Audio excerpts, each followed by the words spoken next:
see all of you. It's even greater to be here joined by our two newest Liberal MPPs at Queen's Park, Andrea Hazel and Karen McCrimmon. And I'm going to let them speak in a little bit. I have a couple things to say. But first off, to Karen and Andrea, they work the hardest of all of us. We all worked hard. And I knew at the outset of this campaign, we knew that they were the only two candidates who could beat a Doug Ford Conservative in both of those ridings. And we were right. Just want to say thank you to all the Ontario Liberal team that worked so hard to get both of these new members elected. I know they're very grateful as well too, and I'm sure they're going to have some things to say about their campaign teams. The other two parties who get millions of dollars in public funding have hundreds more staff than we do through everything they could at both of these by-elections. That's what they were up against. I think Doug Ford spent more time in Ottawa in the last week than he has in 4 years. That's what they were up against. So that's why we're so proud. And Colin, this is not a poke at you, but I know that alliteration is a really hard thing to resist. So I will forgive you for saying leaderless Liberals. But it's not a personal thing, because here's the truth. Andrea and Karen are leaders. Our caucus are leaders. Our 5 leadership candidates who came out and knocked on doors and all worked on election day are leaders. The people who ran the campaign teams are leaders. We're not leaderless. We just have a lot of leaders, and that's a good thing to have from where we're at. So, what's the message in the election? For us, it's we have to keep doing what we're doing. We have momentum. We have to take that momentum into everything we do. For the NDP, I'm not going to speculate. There is a message there. I do know for Doug Ford, the residents of Canada Carleton and Scarborough-Guildwood, and in fact, I think many Ontarians would want to send this message. People deserve better. Stop taking care of your friends and take care of those things that matter most to Ontario families. Their hospitals, their schools, those things that they need. That's the message. And I will now turn it over to Karen, who will then turn it over to Andrea. Thank you so much. Thank you, John. What an absolute privilege it is to be here today with John and with Andrea. It is a dream come true. We were talking earlier, and that's exactly what it is.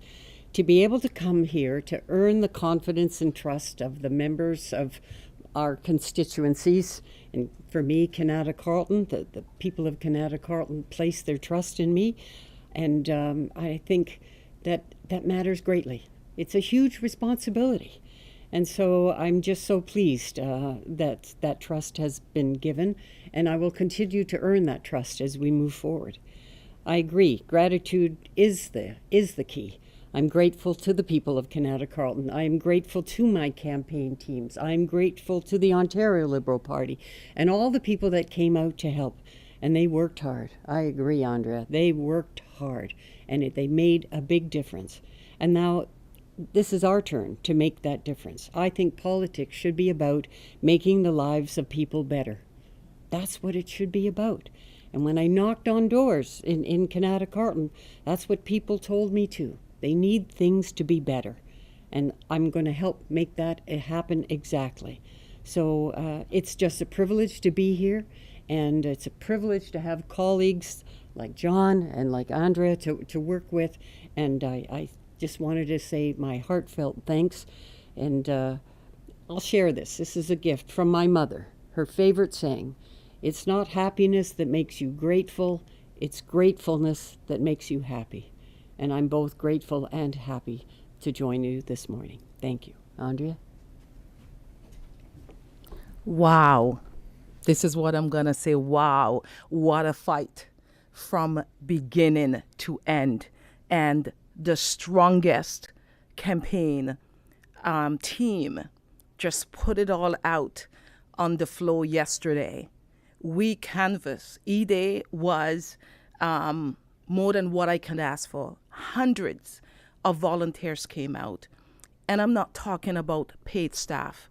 I'm talking about residents in Scarborough, business leaders, community leaders that took a day off from their own job because guess what? They want to see changes in Scarborough. And I am so honored to be here right now. And with Karen on my left, and we fought hard. This was not an easy fight for us. We created history yesterday. And so we are taking our jobs very seriously. We are here because the people made their decision. And the people are saying, we want better because we deserve better. I've knocked on thousands of doors in Scarborough. I even went into the lineup at food banks in Scarborough. The affordability issue in my riding and in Scarborough is real. And the people want better. And when I knock at their doors and I have those sincere and genuine conversations, and they say to me that, Andrea, after I pay rent, I don't have enough to pay for medications for my mom or my dad or my children or myself. These are people with jobs that is in the food bank, looking for food to supplement their groceries. I'm speaking to seniors that are worried about their fixed income. And if we privatized our healthcare system, they want a better education system for their children. And I promise them, I'm going to fight for your families. I'm going to fight all the way to Queen's Park. And guess what? I was up against Doug Ford, John Tory, and Gary Crawford. We win this. We are liberals, and we're moving up, and we're moving up with momentum, and we've got the best candidates, and we're going to continue to move. Thank you. That's great. And okay, we'll take your questions. Karen, I'm just wondering what you thought was instrumental in your win. And what was it, the local issues in Kanata Carleton, or was it more the fact that you have a lot of name recognition, or was it the Ford government? Was this a referendum, in your view, on the Ford government itself? What led to your victory last night? Just I would say I would agree with Andrea in that it's knocking on doors and talking to a lot of people and having people come out because they believe in a different kind of future. That's why I ran for the people of Kanata Carleton, because I don't like the path we're on. And when I explained that to people, that I'm a big believer in the public sector. I want fully funded public health care. I want fully funded public education. I want protected public green spaces. And that's what we're going to work on. All those issues and the affordability issues, they matter. They resonated with people who can't find a family doctor. That was the number one issue we're talking 25,000 doors we knocked on. That was the number one issue. And then having those conversations and perhaps my experience, I think that spoke to a lot of people because I know how to do this work, and they knew what kind of member of provincial parliament I would be because they saw me as their member of parliament. So they knew what they were getting. So I think that confidence aligned with all of those issues in Kanata Carleton. Green space is a big issue. So is, as I said, doctors is number one. But people have confidence that I'll be able to bring my skills and talents to play in order to make things better. Are you going to take any kind of active role in the leadership campaign? Are you going to, I mean, a lot of them came out to support you and knock on doors. Are you going to back any one of the leadership candidates? Have you made that decision? Not at the present time. But I tell you what I'm looking for. In the military, I was a strategic planner. I'm going to want to see your plans. Show me your plans. I'm a policy wonk. Show me your policies. Give me a sense of who you are and where you're going and where you want the province to go. That's what's going to aid me when I do make that decision. But I am so grateful to all five of them. Listen, these are talented, intelligent, capable people, all vying for this job. I'm just so grateful that they all decided that they would step up to do this. We're in a good place here, and this leadership race will just strengthen that position. I'm just going to throw something in about leadership here that I haven't had a chance to say. Sorry, I'll be very quick. I want you to think about the 5 leadership candidates we have. So we have a sitting mayor who was an MP. We have 2 sitting MPs, one who was a minister and an MPP, and the other highly educated. We have an MPP who was an MP who's a physicist. We have a new MPP who's an ER doc who's also a pilot. So all 5 of those people, if you just look at them based on their record, they know how to learn, they know how to work hard, and they know how to win. And that's why what happened yesterday happened, because they were a big part of it as everyone else was. Sorry, I'll let you. I wanted to ask if either of you plan to run for leader. I don't think it's too late. Go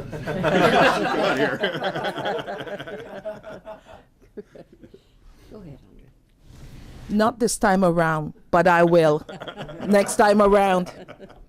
Can I ask you one? I don't mean to diminish the victories last night, but is it possible you might be reading a little too much into this? It's midsummer, turnout was kind of low. By-elections are always a free kick at the government in power without any consequences. Well, we won by 1,000 votes Yeah. in Scarborough, right? That's a good by-election win. Canada Carleton has not been held by anyone else than a Conservative since 1920. So 100 years. 100 years. My mother-in-law was from Carp. And so her father used to say, "You're voting Conservative." That's the way it worked. And she said, "I never did," because it was a secret ballot. And so maybe a lot of that happened yesterday. But here's what it comes down to. I'm not reading too much into it. They threw everything but the kitchen sink. I ran into Merritt Stiles on the street in Canada Carleton. She was there at least half a dozen times. They had everybody out. They had cleared out the offices on the Hill. They had tons of people on the street. Doug Ford came here more than he's ever came to Ottawa more than he's ever come, twice with lots of promises. He brought his whole caucus there, all of them, all of their staff. They couldn't beat us. They threw everything they could at us, and they couldn't beat us. They couldn't beat Andrea, and they couldn't beat Karen. And they're a large part of that. And I think that's something for us to be proud of. I don't think I'm reading too much into it. You know, we have to accept the win with humility. But the thing is, it's positive, it's progress. And if someone had told you 6 months ago, "Oh yeah, the Liberals are going to win," or in March, are going to win in Canada Carleton, people would say, "I'll take your money." John, what do you make of the reports that we've heard that the Conservative sources are saying that they had sat on their hands, or they didn't provide a number, Okay. the federal Yeah. party? It doesn't matter how many people you have in the street at a certain point. If the votes aren't there, they're not there. And that's just Pierre Poliver's way or his crew's way of getting themselves into the news cycle. 80 interns, it wouldn't have made a difference. It wasn't there. We worked, these 2 ladies, these 2 women, worked harder, worked longer, and they delivered. And that's why we won. Bring a couple more 100 people, wouldn't have made a difference. I got elected in the by-election, actually 10 years ago, next Tuesday, Wednesday, whatever day it is. And so that's how you win by-elections. So I get what you're saying. We have to take it for what it is, right? I get what you're saying. It's like there's momentum there. But we can't not keep doing what it is we're doing, which is get great candidates, which is when we have something to do, all of us are in. So we were all in. Yes. We were all in for that. Every leadership candidate, all the caucus, every Liberal in Ottawa, every Liberal that could come out in Scarborough, Guildwood. That's how we're going to win. Ontario, and the other reason is Ontarians are genuinely not happy that this government is more focused, this premier is more focused on taking care of his very rich friends than he is about the things that families need. And I know there's been some polling, even 1/3 of Conservatives believe that the Premier's better at taking care of his friends. So John, there's going to be another test coming up with Kitchener Centre.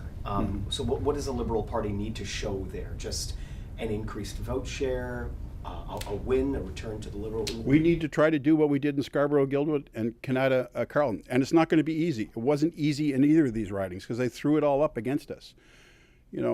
Part of my job is managing expectations. We have a great candidate out there, and we're just kind of have to duplicate what we did here. Do the best that we can. Ask for people's trust. Work hard. Can't guarantee the outcome of it, but what I can guarantee is that the same effort that we put into these 2 by-elections, we'll put into the by-election in Kitchener Centre, and it'll be up to the people. Do you think that the result from last night might make Doug Ford a little bit shy on calling Kitchener Centre, and he might wait a while to let the dust settle? I think they're going to wait until after leadership. I don't think they're going to call it while the legislature's sitting. I think they lost their candidate there. I don't know what happened exactly. I don't want to speculate, but they had a candidate that's no longer a candidate. So I don't know whether they have a new one or the candidate that they had they missed something in the vetting. I don't know. But it's, we just have to be ready for whenever he calls it. I hate winter by-elections, by the way. They're no fun at all. I think it's hard to pull a vote if you think it's, what's that? No, no. Well, yeah, that's true. You guys are like in the balmy south here. It snows like 10 centimeters and everybody locks the doors. Sorry. Oh, I'm going to get in trouble for that. There goes your Toronto seat. You're talking about momentum. I mean, what do you need to show in order to prove to people that the momentum is continuing? I mean, if you don't win that riding, does that mean that the momentum is stopped? No. We're going to have a leadership rate with 5 candidates going hard at it, over the next 6 months. That's a lot of momentum. I mean, we can't say we're going to win every seat in Ontario. We can win it. There's just like we won these 2 by-elections. There's a formula for doing it, and the formula is really simple. Work as hard as you can for 27 days, and then have the best election day. Have the best election day. That's, in my by-election, that's how I won. I worked hard. Most importantly, the team around me worked hard, and we had a great election day. Yesterday, we had 2 great election days. And what I said to myself last night, and I've said this to both Karen and Andrea, is like, I didn't know what was going to happen. I felt really good about things. And what I said to myself is, no matter what happens here, no matter if we win or lose, I feel good about what we've done, what I've done, and that we've all done everything that we can. And if we do that in Kitchener Centre, we have a shot at being successful. But if we're not, we're still going to feel good about the effort that we make there. And that's momentum. That's building team. And what I said earlier about leaders, we're not bereft of leaders. We're just full of them. Everybody's a leader. Everybody's stepping up. People are just, what does a leader do? The leader seizes the moment, does the thing that they can do to move it forward. What can I do to make things better? How can I affect things? So you had candidates stepping forward, caucus members, leadership candidates, campaign teams, people who go knock on doors, people who came out on election day. They said, I want to change my community, so I'm going to do something. That's a leader. A leader doesn't have to be somebody whose name has something underneath it at the door. It's just, this business is about stepping up, working hard, and doing the thing that you can do to change things. And that's what we had, and that's what we're going to do in Kitchener Centre. I can't tell you what the outcome is going to be, but I can tell you right now, I know exactly what the effort's going to be, and that we'll be proud of that effort, whatever the outcome of that by-election. But John, you're making the leap, though, from the results that you've seen just yesterday to saying that this party, whoever leads it in the next election, will be a contender, will be a possible governing party, or just... Well, here's what I'm saying is look, first of all, we got to walk before we run. We got to elect a leader. Right? That's the first thing. That's a big process right now. So what I just said about those 5 people, just take all the personalities out, all the policies, all the little things that happen in these races. 5 people who know how to win. 5 people who know how to learn very clearly, right? And 5 people who know how to work hard. Like, And those are the three qualities that you need in a leader. And the most important one is the ability to learn, the ability to grow. No one arrives with everything they need. Nobody does. So I feel pretty good that we have what we need out there. Some people will have to work on some things to get better at. We all have to do that. But we have 5 great candidates. And here's the other thing. The NDP, they had one, to be the leader of the opposition with millions of dollars of budget, with all the power, right, in opposition, with all the time, with everything that comes with that. And there was only one person in that party who was going to run. Nobody else wanted to run. Is that not a little funny? So we have 5 people with the qualifications that I'm talking about who are running for a party that doesn't get all the money, doesn't have all the resources. What does that say? That says they believe. They believe in what they want to do, that they believe in the party. And I'll take that over a one-horse race any day. Can we get you quick on whether you're going to be supporting anyone in the leadership race? Not at this time, and sorry not getting the answer that you were hoping for. I admire all of them, and all of them came out on my campaign, and they are strong leaders. When I tell you they are horsepower leaders, they're coming with a lot of that. So I will be looking to see how they are advancing their policies that they bringing forward. Can we relate to it in Scarborough Guildwood, my writing? Can I relate to it? And that's kind of how, I will be moving forward, because as I said, I'm fighting for families. So I'm looking forward to see what their policies are around that. And Karen, did you actually say if you were considering running for leader? I'm not. Just got here. Karen, what do you think experience is going to be like for you? Because your prior experience in Parliament Hill was obviously with a governing party. Now you're coming into a small but focused caucus, but I mean it is a smaller caucus with a lot less ability to speak in the legislature, not a lot of resources. What do you think this is going to be like for you? What are you going to be focusing on? The first time I ran was in 2011, and I lost. And then I didn't stop. I just kept going. And I was part of the group that actually rebuilt the Liberal Party of Canada. All that hard work that went in, that happened over years. I've got that experience. I've got skills, I've got knowledge, and I'm going to contribute it to rebuilding the Ontario Liberal Party. Because I'm an avowed centrist. I don't want to be in a political system where all I have to choose is the extremes of left and right. I want a strong Liberal Party that moves forward with progressive, practical, pragmatic solutions for people's everyday lives. I'm going to fight for that. So it sounds like you can do that outside of Queen's Park. What are you going to be doing inside Queen's Park? It's about creating that belief, that acknowledgement that that's necessary. Right? Inside Queen's Park, we'll take our wins when we can get them. But it's actually being there for people and working hard for people. I have experience, at the federal level. I've got a good reputation for being able to work with just about anybody. And that's what I'm going to do. I'm going to come up with solutions. I'm going to talk to all my contacts and say, here's some good ideas. And I don't care who gets the credit for it. I just want solutions for people. And I'll talk to my colleagues on the other side of the aisle and say, here's some things you could do. Go and do them. Make this happen. People need this right now.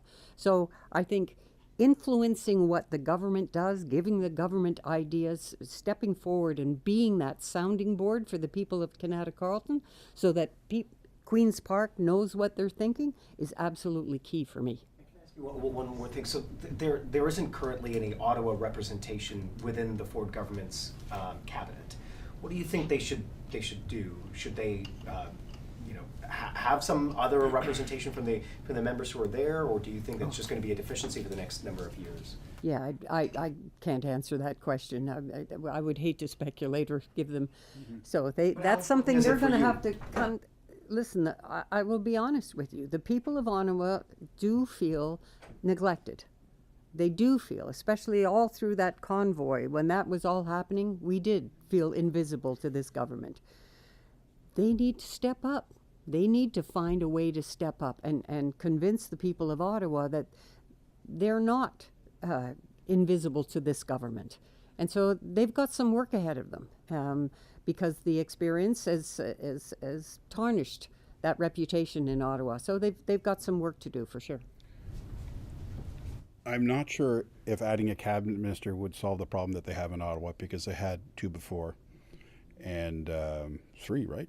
Two. It was Lisa. And Marilee. Yeah, Marilee. Okay. Yep.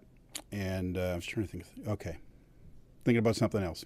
But no, I thought there was a surname in there, and I went like, but there was two. They had two, and then they had one, and then it didn't change. Well, just not a lot of sleep. Not a lot of sleep. And that last scotch was not a good idea. But anyhow, it just kept me up later. It's.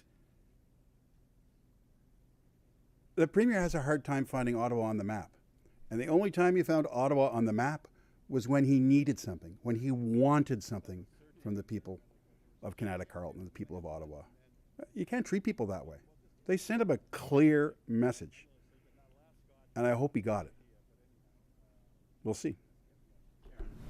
You said you were part of the 2011 rebuilding at the federal level. That obviously saw the federal party go in a significantly different direction than it had been previously. Do you think the Ontario Liberal Party needs to kind of have a similar path change with this rebuilding? I think the LPC, we had a great leadership race there too. And we used that to actually develop policy ideas and planks and get people's agreement on where we go forward. So I think this leadership race that's happening right now in the Ontario Liberal Party, it's doing exactly the same thing. It's encouraging people to step up and put their policy game and their plan game together. So I'm really liking what I'm seeing, and I think this is absolutely key for the future of the Ontario Liberal Party. Andrea, sorry, you had mentioned that your win is historic. I'm wondering if you can expand on that, because I mean, obviously, this was a Liberal riding. How do you see your win as being historic? It is historic when you're going up against three powerful people. Gary Crawford, a city councillor for, I think, 10, 13 years, and the government that's in power, and John Tory that just stepped down. Those are three powerful people going up against Andrea Hazel, a community advocacy for Scarborough since 2012. And I'm always rolling my sleeves up. And I've been working with all the hospitals in Scarborough. I'm the president of a business organization, one of the best business organization in Scarborough.